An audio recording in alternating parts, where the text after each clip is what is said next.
Washington's consistent engagement through ASEAN-led mechanism, including Your Excellency's presence at the ADMM Plus, underscores that Southeast Asia remains a vital part of the United States' strategic and moral horizon.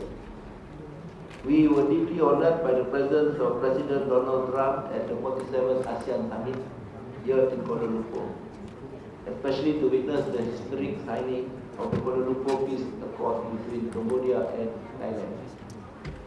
Without America's engagement and support, such progress could have taken longer than what we have achieved there.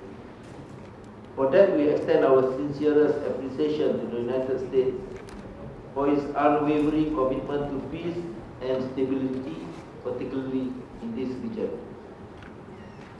And as President Trump has often emphasized, the United States seeks peace and conflict resolution through dialogue and negotiation, not just through strength. Above all, ASEAN values the United States' ultimate goal, which is not to seek conflict, but to uphold world peace. Indeed, the United States has walked the talk, most notably through its comprehensive plan to end the war and conflict in Gaza. And we sincerely hope that this plan will succeed for the lasting peace and relief for the people of Gaza and Palestine. All this reaffirms what we in ASEAN have long believed, that the United States is not just a stakeholder in global peace, but more importantly, the United States is the custodian of global peace.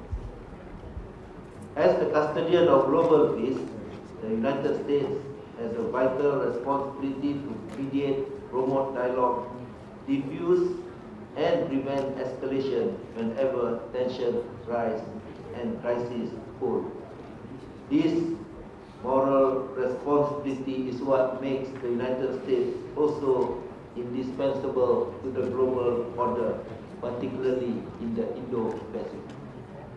In this context, we will always welcome your multilateral exercises and initiatives in this region, such as the upcoming second ASEAN-US Maritime exercise, and of course, the Building Partner Capacity Programs, which have already benefited so many ASEAN nations.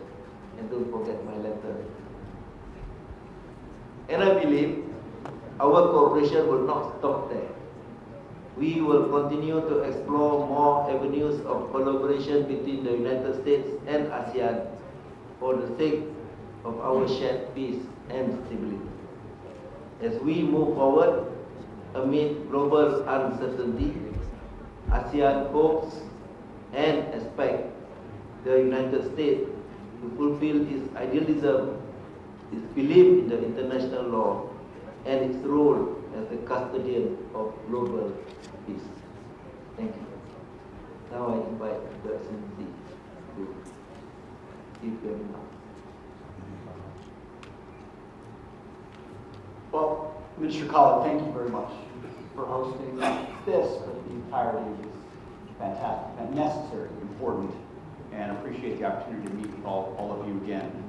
This informal meeting gives us a chance to speak openly, frankly, about the security challenges in the region. And I meant what I said. I think sometimes the world forgets, people forget the United States is a Pacific nation. We've long had Pacific allies and interests, and we see the world that way. The groundbreaking KL Accords and the support you provided to observer teams demonstrates ASEAN's willingness and capacity to act. And I think President Trump is showing and living and fulfilling what you said, the custodian of global peace. President Trump carries that mantle, lives that mantle, executes that mantle, and we're proud to do so on his behalf.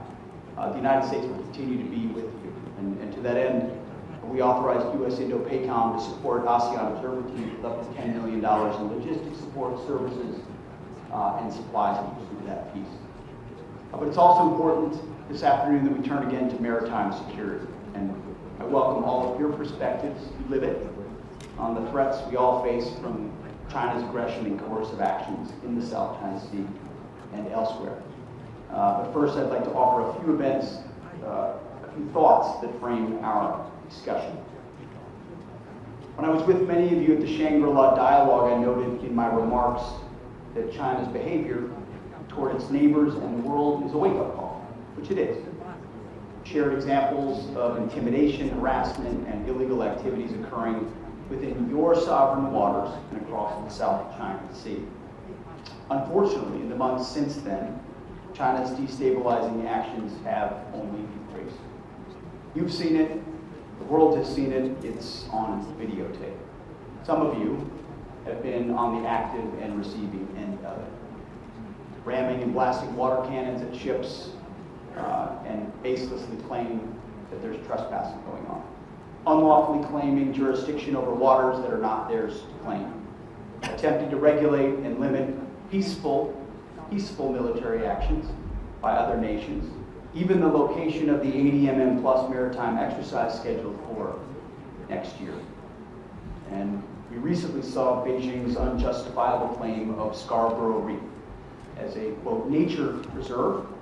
Again, you don't put platforms on nature reserves. And yet another attempt to coerce you and advance territorial and maritime claims in the South China Sea at your expense. As I also had a chance to say at the Shangri-La Dialogue, China's provocative actions also demonstrate a lack of respect for your countries, challenging and threatening territorial sovereignty.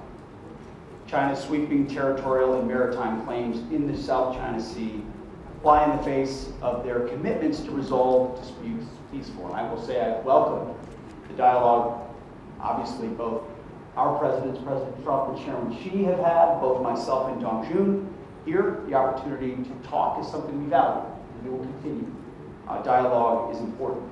But inside that dialogue, we are most importantly watching actions very closely. We seek peace. We do not seek conflict.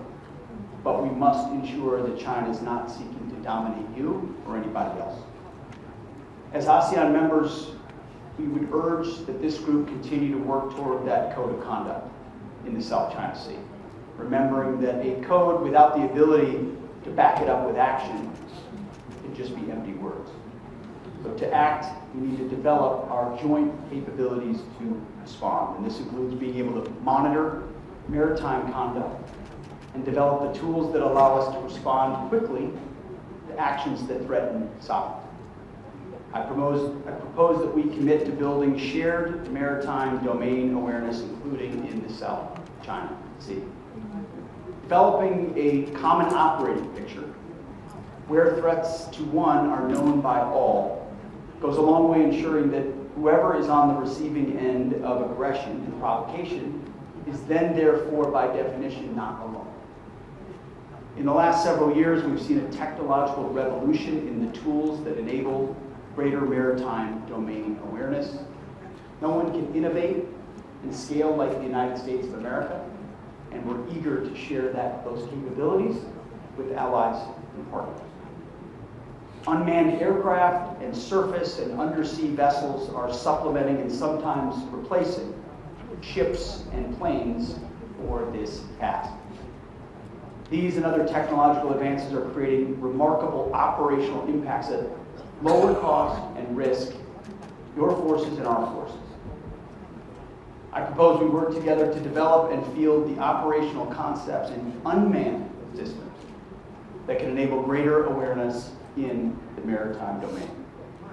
We're stronger when the tools and the skills that we have are wielded together, but we're taking other steps as well. For example, we look forward to conducting the ASEAN-US Maritime Exercise, the AUMX, this December. And we're grateful to our Indonesian partners co-hosting it with us. This exercise will allow us to increase interoperability and practice implementing principles such as freedom of navigation, basic right to all sovereign nations. Minister Khalid and fellow ministers, thank you for allowing us the platform and the opportunity here with this group to further the discussion We're interested in hearing everyone's perspectives. I think it's important that this region hears from the United States, from President Trump, and from myself. Yes, we are pursuing peace through strength. The compass we have is oriented on common sense, and we are implementing America First. But America First does not mean America alone. It means with our allies and partners, able to uphold stability, security, freedom of navigation, and ultimately peace. President Trump seeks peace. We are the strength department of peace through strength, as are you and your militaries. The more we work together, the more we exercise together and operate together, the more stability and peace we will achieve. Thank you for this moment. Thank you for being such a great host. Thank you, Mr. Secretary. We hear you loud and clear. Now I call upon Excellency General P. Hegseth, the country